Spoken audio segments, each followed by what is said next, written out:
घर को, बच्चों को, ज़िम्मेदारियों को, चीज़ों को, स्ट्रेस को, हर एक चीज़ को अच्छे से मैनेज करना एक होम मेकर की ज़िम्मेदारी समझी जाती है। लेकिन इन ज़िम्मेदारियों में एक होम मेकर की क्या ज़िम्मेदारी है, ये कोई-कोई समझता है। अस्सलाम वालेकुम मैं यूट्यूब फैमिली हाज़िर अपनी नई रूटीन के साथ। आज की रूटीन आप लोगों के लिए थोड़ी-सी हटके होगी। आज बस एक मज़े की रेसिपी आप लोगों के साथ शेयर करूँगी और अपना एक प्यारा-सा दिन आप लोगों के साथ सेलिब्रेट करूँगी। क्योंकि आप मेरी एक फैमिली हैं, आप मेरी एक यूट्यूब की फैमिली बन चुके हुए हैं और मेरी खुशी आप लोगों के बगैर बिल्कुल वो कहते हैं ना नामुकम्मल है, वही वाला ही सिस्टम है। तो वैसे भी रोज़-रोज़ की एक ही तरह की रूटीन, एक ही तरह के काम, वही ज़िम्मेदारियाँ सब कुछ हम कर रही होती हैं। बाज़ दफ़ा हमें भी ब्रेक चाहिए होती है, लेकिन हमें ब्रेक्स पता है कब मिलती हैं? जब हमारा कोई इवेंट होता है, जैसे कोई हमारी बर्थडे आ गई है, एनिवर्सरी आ गई है या बच्चों की कोई बर्थडे है, उस दिन भी हमें रेस्ट नहीं दी जाती। लेकिन हाँ, कुछ दिन ऐसे होते हैं कि मुझे लगता है कि हर होम मेकर्स को ना एक दिन ऐसा मिलना चाहिए। तो चलिए आज अपनी थोड़ी-सी रूटीन शेयर करती हूँ और कुछ आप लोगों के साथ अपनी मेमोरी शेयर करती हूँ। अच्छा यहाँ पे ना आज सुबह ही जो ना बच्चों को नाश्ता दिया, उसके बाद मैंने मशीन में पानी डाल दिया था। मौसम काफ़ी साफ़ था आज भी ना, हल्के-हल्के बादल बने हुए थे। चलो ये शुक्र है कि मौसम जो है ना बेहतर हुआ है।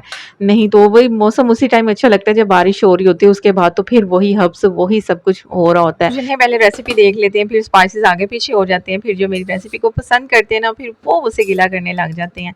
अच्छा यहाँ पे ना 1 केजी मेरे पास कीमा था, इसके अंदर अदरक और साथ में हरी मिर्चें डाल के ना इसको मैंने जो था ना इसको चॉपर के अंदर ना चॉप कर लिया था। उसके बाद जो है ना इसमें मैंने हरा मिर्च, नमक, हल्दी पाउडर, साथ में ज़ीरा पाउडर, सूखा धनिया, साथ में गरम मसाला और साथ में जी नमक, स्पाइसेस बस वही हैं जो भी किचन में मौजूद होते हैं। साथ में 1 अंडा ऐड किया है, अब इसको ना अच्छे से मिक्स कर लेंगे। दूसरी साइड पे ना यहाँ पे मैंने 2 बड़े साइज़ के ना सॉरी क्या कहते हैं प्याज़ लेके ना इनको चॉप कर लिया था और कोई इनका पानी जो है ना हम ड्रेन नहीं करेंगे, प्याज़ों को नहीं निचोड़ेंगे, कुछ भी नहीं कबाबों को होगा। अच्छा जब प्याज़ का पानी आप स्टेन करके प्याज़ के अंदर कीमे के अंदर डालते हैं ना, तो फिर कीमा ना बहुत ज़्यादा वो क्या कहते हैं कि ड्राई भी बनता है और दूसरी बात ये कि उसमें टेस्ट नहीं आ रहा होता और बहुत सूखे-सूखे अच्छा ये भी एक मसला होता है कि जहाँ पे आप कहते हैं ना कि हमारे कबाब जो है ना बहुत ज़्यादा ड्राई और सूखे-सूखे बनते हैं, तो ये भी एक इश्यू हो सकता है। इसको भी आप ना कभी देखिएगा करके कि अगर आप प्याज़ स्टेन करके डालते हैं ना, तो वो नहीं आपने करना। प्याज़ों का पानी जो है ना इसी के अंदर डाल के इसको बनाया करें। अच्छा यहाँ पे ना अब जो टिक्की है ना मैं बहुत ज़्यादा बड़े साइज़ की नहीं बनाऊँगी क्योंकि ये जो रेसिपी है ना, इसमें ना तो बहुत बड़े-बड़े कबाब हमें चाहिए होंगे और ना तो बहुत छोटे-छोटे। बस ये इतने साइज़ के हम बनाएँगे कि ये थोड़े से अगर स्लिंग भी हो ना, तो इनका जो साइज़ है ना, बहुत ज़्यादा छोटा ना हो जाए। तो यहाँ पे देख लें, तो मैंने तो यहाँ पे कुछ कबाब बना लिए थे, बाकी का कीमा अच्छा दोपहर में ये खाना बनाना था क्योंकि रात में तो आज मेरा यही था कि बाहर का डिनर है और डिनर जी आज आपकी आपी का बर्थडे था और हस्बैंड ने बस छोटा-सा सरप्राइज़ दिया था और उस दिन मुझे बिल्कुल अंदाज़ा नहीं था, मुझे तो बिल्कुल याद भी नहीं था। कल की वीडियो में अगर मैं थोड़ा-सा ज़िक्र भी कर देती तो शायद बहुत ज़्यादा विशेज़ भी आ जाती, लेकिन वाक़ई हम होम मेकर्स ऐसी होती है कि अपनी ज़ात को ना लेके बहुत ज़्यादा लापरवाह होती हैं। कुछ चीज़ें हमारे माइंड से ही निकल जाती हैं। मुझे लगता है कि जब हम एक माँ बन जाती हैं ना और जब एक होम मेकर बन जाती हैं, उसके बाद ना हमें ये चीज़ें अहमियत ही नहीं देती कि हमारा बर्थडे है या नहीं है, कुछ भी है। वैसे भी मुझे इतना अच्छा भी नहीं लगता कि बर्थडे को सेलिब्रेट किया जाए, लेकिन फिर वही जो आपके अगर चाह करने वाले हैं, आपको मोहब्बत करने वाले हैं, तो उनकी भी कदर करनी चाहिए। बाकी चीज़ों की कोई अहमियत नहीं होती, कोई अगर आपको प्यार से भी विश कर दे ना, तो उस चीज़ की भी बहुत अहमियत होती है।